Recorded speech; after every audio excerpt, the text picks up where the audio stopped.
से कैसा रहने वाला है। बहुत शुक्रिया आपका तमाम जानकारी के लिए। आगे बढ़ेंगे। बात जम्मू कश्मीर कोर्ट ने एक मौलाना को उम्र कैद की सजा सुनाई है। फैसला जम्मू कश्मीर के सोपोर शहर में मुख्य न्यायिक मजिस्ट्रेट ने सुनाया है। मौलाना पर बाल यौन शोषण का आरोप लगाया गया था। कोर्ट ने मौलाना को दोषी ठहराया है और जज ने उसे सख्त उम्र कैद और 1 लाख रुपए की जुर्माने की सजा भी सुनाई है। पीड़ित बच्चियों की वकील आयशा जहीर ने बताया कि आरोपी को मंगलवार को दोषी ठहराया गया था। उस पीड़ित मासूम ने इंडिया न्यूज से खास बातचीत की है और रेपिस्ट मौलाना की हर काली करतूत को बयां किया है, खुलासा किया है। आप भी सुनिए उस रेपिस्ट मौलाना की काली करतूत।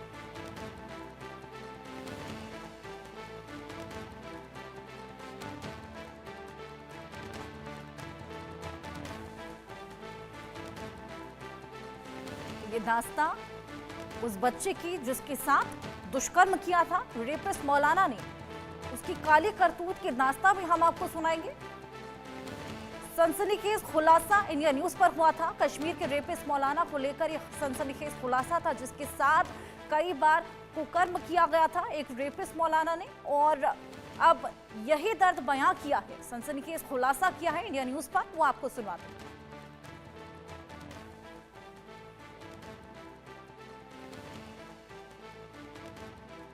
2 दिन पहले उत्तरी कश्मीर के सोपोर से एक ऐसी खबर निकलकर सामने आ गई जहां पर एजाज शेख नामी शख्स पर कोर्ट ने मुकदमा दर्ज करके उन्हें उम्र कैद की सजा सुनाई।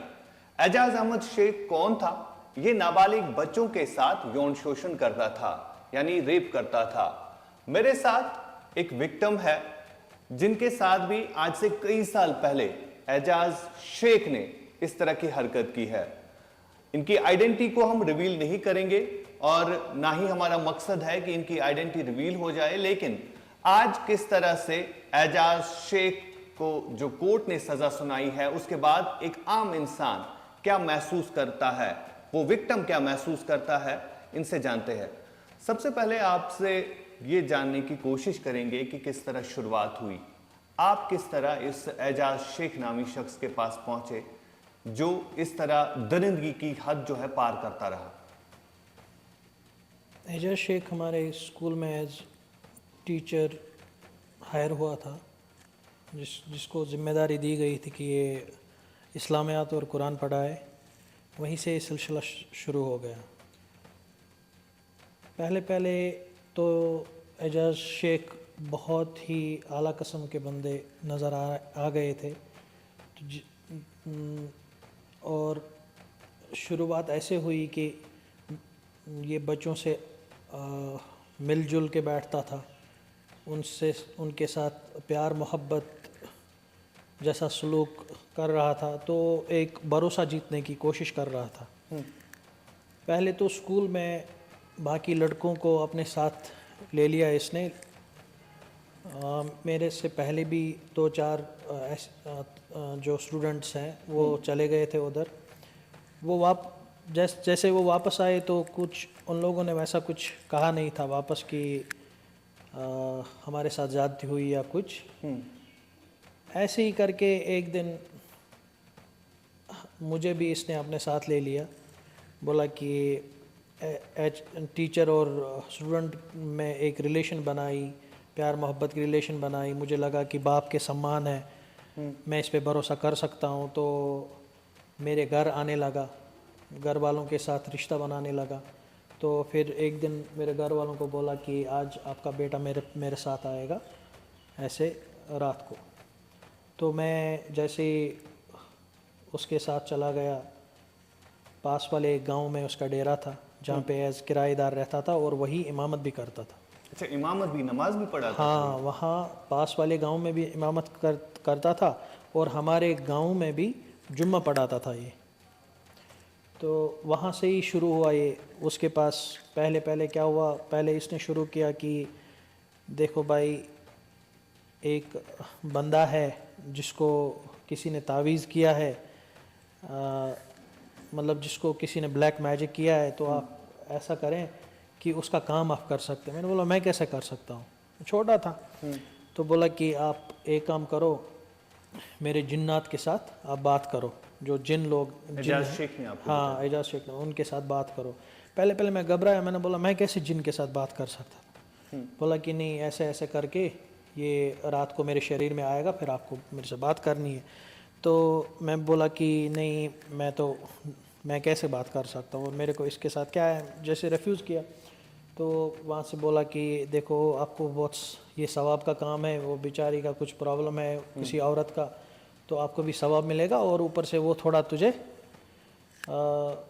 गिफ्ट विफ्ट या कुछ देंगे। बच्चा था मैं, मेरे को आपकी उम्र क्या थी तब? मैं 8 साल का था उस टाइम, 98 की बात है ये। अच्छा। तो समहाउ कि वो कन्विंस किया मुझे और मैं रेडी हो गया।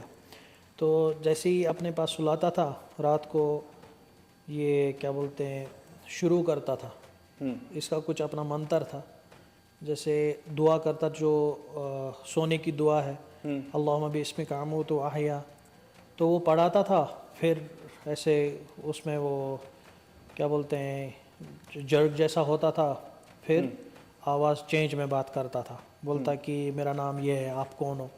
तो मैं अपना नाम बताता था। फिर बोलता था क्यों आए हो, मैं बोला ऐसे फ़लानी का नाम है, उसके घर में कुछ प्रॉब्लम है। फिर बोलता था ठीक है मैं पहले चेक करता हूँ। अचानक से गायब होता था, फिर बात मतलब नहीं करता था। गायब भी होता था कि ये खाली डोंग गायब था? नहीं, उधर डोंग था बस। अच्छा, ये खाली हाँ, डोंग था। डोंग था। तो ऐसे ही करता था। फिर बोलता था मैं देखता हूँ, मैं चेक करता हूँ क्या है। फिर से जर्क होता था उसको, फिर से आवाज़ आती थी, मैंने चेक किया कुछ तावीज़ है। तो तभी उस टाइम बोलता था कि आपको ये तभी हो सकता, आपको मतलब मेरा काम करना होगा, उल्टा काम करना होगा। तो उस टाइम रिफ्यूज़, पहले तो मैंने रिफ्यूज़ किया, फिर धमकाने लगा, बोला कि नहीं अगर ऐसा को फिर मैं प्रॉब्लम करूँगा, फिर वो करूँगा, ये करूँगा, ज़बरदस्ती करता था पहले तो। मतलब फिर लास्ट में ये सब गलत करने के बाद मेरे को बोलता था अगर तुम मौलवी साहब को बोलोगे, इसको एजाज शेख को बोलोगे, वो जिन एज ए जिन करता था ये। खुद ही अपने आप की बात कर रहा था। एज ए जिन प्रेजेंट करता, तो फिर बोलता था अगर इसको बोलोगे फिर मैं तुझे नहीं छोड़ूंगा। अब मेरे को पता था कि इसको भी नहीं पता है, किसको, एजाज शेख को नहीं पता। अब ये बेचारा मासूम है, इसको क्या पता है मेरे जिन ये गलत करते हैं। मतलब आप इतने छोटे थे कि आपके जहन में ये भी नहीं था कि ये यही सब कुछ कर रहा है, एक ही बंदा ये सारा 8 साल की उम्र में बच्चा क्या करेगा? 8 साल की उम्र में क्या कर सकता है बच्चा? एजाज शेख के टारगेट क्या यही नाबालिग बच्चे ही होते थे? एजाज शेख पहले ही बोलता, जो भी उसके साथ उसके पास आता था, बोलता था मेरे बिजनेस में प्रॉब्लम हो गई, मेरे जिस्म में प्रॉब्लम हो गई, मेरी बॉडी में कुछ प्रॉब्लम हो गई। वो पहले ही बोलता था आप 12 साल के से नीचे कोई भी बच्चा लेके आओ जो अच्छा हो, मतलब जो स्मार्ट हो, काबिल बच्चा हो, जो मेरे जिन के साथ बात करे। तो ये चीज पहले से ही रही। जिस स्कूल में आप पढ़ते थे वहां पर ये एज ए इस्लामिक टीचर गए थे, वहां पर और कितने लोग ऐसे होंगे और कितने आपके दोस्त होंगे जिनके साथ इस तरह का व्यवहार इसने किया हो? हमने तो इसका डाटा कलेक्ट किया था, लगभग अप्रॉक्स जो चाइल्ड सेक्सुअल एब्यूज़ पे हमने पेज एक बनाया है जिसको हमारे दोस्त चलाते हैं। हमने एक डाटा कलेक्ट किया था कि लगभग इसमें यही 3000 से 5000 तक बच्चे वहाँ गए हैं। क्योंकि ये कब से शुरू हुआ? ये 95 से शुरू हुआ है और लास्ट केस अभी भी चल रहा है कि वहाँ पे बच्चे अभी भी जा रहे हैं। अब तो ये उस पर कन्विक्शन लग गई, शुक्र है अल्लाह का। तो अभी तक वो वहाँ बच्चे जा रहे थे। 2016 में इसके ऊपर एफआईआर हुआ जी। तो उसके बाद ये कुछ टाइम तक शायद बंद भी रहा, उसके बाद फिर से छूटा। 2 साल के लिए बंद रहा, फिर छूट गया। फिर तो यहाँ पे कोर्ट में थोड़ी हियरिंग लेट हो गई, क्योंकि एक तो शायद उस समय सैलाब था, बाकी कुछ ठीक, प्रॉब्लम हो गई जिसकी वजह से मसला दब गया। हाँ, मसला दब गया और हियरिंग में थोड़ा चेंज हो जाता था, आगे पहुंच जाता था ये। जिस दौरान ये जेल से छूटा, क्या उसके बाद भी इसने कुछ लोगों को फिर से शिकार बनाया, कुछ बच्चों को फिर से? उसके बाद भी ये सिलसिला चलता रहा? बिल्कुल बिल्कुल। हमने एक बारी क्या किया, कोई जर्नलिस्ट आई थी यहाँ से, दिल्ली से आई थी एक जर्नलिस्ट, तो उसके साथ एक और था, उड़ी का एक जर्नलिस्ट था उसके साथ था, तो मेरे पास ही आए थे वो।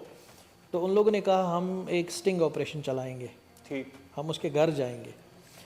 तो घर एज अ मुरीद गए वो एज अ मुरीद चले गए उधर।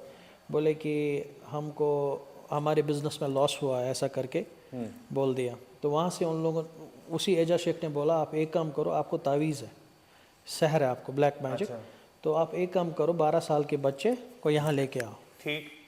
तो ही वॉज सेम यही चीज उसका, ये चेंज नहीं हुआ, ये चेंज नहीं हुआ है। और मेरे से आप एक कहानी सुनोगे, दूसरे से एक कहानी सुनोगे, हर एक विक्टिम से आप अलग अलग कहानी सुनोगे। ये एक विक्टिम ने हमें बोला कि he was making us to have sex with each other. अच्छा, ये सिखा रहा था बाकी को? हाँ, ये अजीब मतलब दरिंदा टाइप बंदा है। एक विक्टिम ने कुछ और बोला, वो बता भी नहीं सकते, इतना दरिंदा है ये। अभी आप कहोगे कि फिर आपको कैसे पता चला कि मुझे नहीं जाना चाहिए था उधर? जब भी मुझे एक बार पता चला कि मेरे को बोलता है, सीधे बोला डायरेक्टली एजाज शेख ने, जिनके बगैर आप बोल रहे हैं, बोल रहा है कि I am very far from the house, my wife stays in मणजी and I am 4 kilometres away from the house, so that's why मैं ये सब चीजें कर रहा हूँ। तो मेरे को डायरेक्टली बोला I want to have this thing with you. तो मैंने रिफ्यूज़ किया, दूसरे दिन से मैं नहीं गया, क्योंकि अब मुझे पता चला कि ये दरिंदा है, ये खुद ही ये कर रहा है सब। अब उसके जो जिन थे, उन्होंने मेरे को धमकाया, हर विक्टिम को धमकाते थे, अगर तुम घर वालों को ये बोलोगे फिर हम तुम्हारे घर वालों को ये सब करेंगे, हम तुम्हारे घर वालों को ये सब करेंगे। मेरे पेरेंट्स मासूम थे, उनको अवेयरनेस नहीं थी कि बच्चे को किसी अनजान आदमी के साथ क्यों हम भेजें। उतनी गुड टच बैड टच ये स्कूल में उस टाइम नहीं था, इतनी नॉलेज नहीं। अभी थैंक्स कि मतलब अभी अवेयरनेस है फिर भी, लेकिन ऐसे छोटे छोटे गाँव में तो अभी अवेयरनेस है नहीं, टीचर्स पे ऐसे ही भरोसा किया जाता है। बिल्कुल। तो मुझे लगता है कि कहीं ना कहीं समाज का हर एक व्यक्ति इसका जिम्मेदार है। एज अ पेरेंट वो किसी भी बच्चे को, मतलब अपने बच्चे को कहीं पे भी जाने देते हैं। अगर कोई बच्चा हमारे घर में आ जाता है तो उसको किसी भी बच्चे के साथ सुला देते हैं, या बड़े बच्चे के साथ। हाँ, एक सेम एज के साथ एक बात है, लेकिन उसको बड़े बच्चे के साथ, अपनी से ज़्यादा उम्र के बच्चे के साथ सुलाया जाता है तो ही गेट्स अब्यूज्ड। फिलहाल जिस हिसाब से कोर्ट की तरफ से भी अब वर्डिक्ट आ गया, कन्विक्शन हो गया, तो क्या लग रहा है आपको, इस तरह के और भी कई सारे लोग होंगे जो एजाज शेख की शक्ल में होंगे, इस तरह का काम करते होंगे, क्या करने की ज़रूरत है समाज में इस तरह के लोगों को बेनकाब करने के लिए? ऑब्वियसली जब एजाज शेख की लाइक उसके बेस में छुपा हुआ था ये दरिंदा, उसने जो हुलिया बनाया था, मौलवियों का हुलिया बनाया था उसने, तो जब वो सब ये कर सकते हैं तो हमारे समाज में तो कोई भी हो सकता है।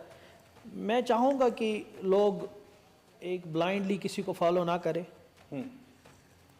पहले तो जितना भी है ये पीर फकीरी है, ये शरीयत के हुदूद में करे।